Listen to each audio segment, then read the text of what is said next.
عليكم ورحمة الله وبركاته. معكم مطبخ رشا المغازي. النهاردة هنعمل مخلل ليمون وفلفل سريع، مش هياخد وقت زي العادي. ده ليمون، انا عاملة 1.5 كيلو، يعني انا هعمل الليمون النهاردة بطريقتين اللي تعجبكم فيها اعملوا بيها.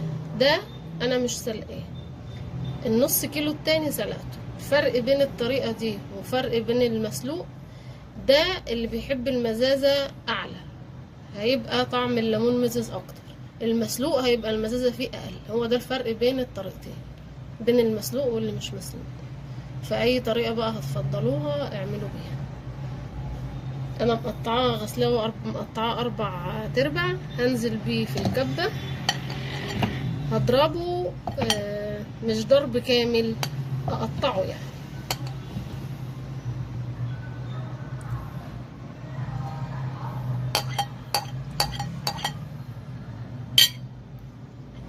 هضرب دول في الكبة وهتابع معاكم.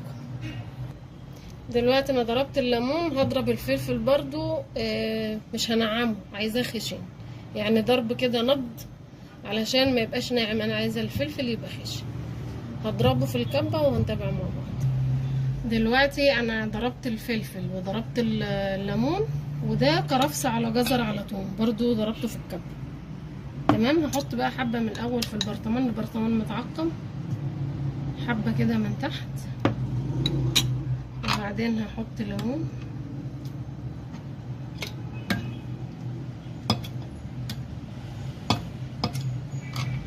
هحط حبة كرفس وجزر تاني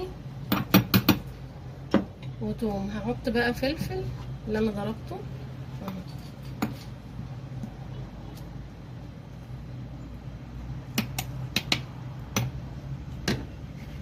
دي مية اللي انا سلقت فيها الليمون اللي هعمله بالطريقة التانية. حطيت فيها ده رتل مية، حطيت 3 معالق ملح خشن، معلقة سكر، ربع كوباية خل، ودوبت كل ده مع بعضه. هنزل بقى هنا بالبرطمان بس كده، وهحط عليه من على الوش حبة زيت. اللي بيحب زيت زيتون يحط. ده هيتاكل منه بعد اسبوع او 10 ايام، تشوفوه استوى ولا لا.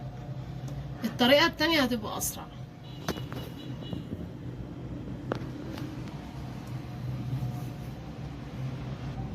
اهو بصوا، ده بقى شكله كده بعد 10 ايام، اسبوع 10 ايام بالكتير هيكون استوى. الطريقة اللي بقى المسلوق هيبقى اسرع من ده لانه مسلوق، بس انا مش سلقاه سلق كامل برضو، يعني نص سلق عشان ما يبقاش مهري، عشان هيبقى متقطع فما يتهريش واحنا بنطلع منه يعني. هضرب بقى التاني وهنتابع مع بعض. ده بقى المسلوق بعد ما قطعته. تمام.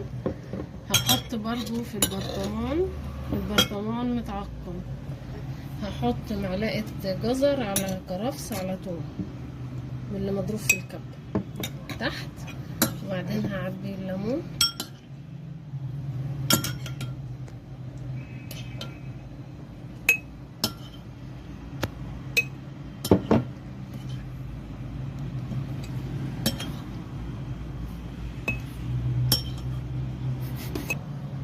حطيت الليمون، هحط بقية الكرفس والجزر والثوم.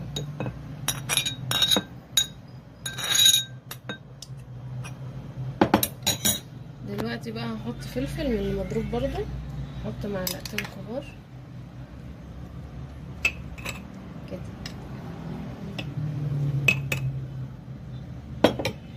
هنزل بقى بالمية اللي هي بتاعت سلق الليمون. المية دي مغلية ومتبردة، سبتها لما بردت. عايزينه اسرع اشتغلوا والمية سخنة، هيستوي اسرع من ما تبقى باردة. هحط برضو حبة زيت على وش البرطمان. ده بقى هيتاكل منه بعد 4 ايام او 5 ايام، عشان ده مسلوق نص سلقة، انما التاني بعد اسبوع او 10 ايام عشان ني. وقلتلكوا في الاول الفرق بين ده وده، الني المزازة اعلى، المسلوق المزازة اقل، فاختاروا الطريقة اللي تريحكم.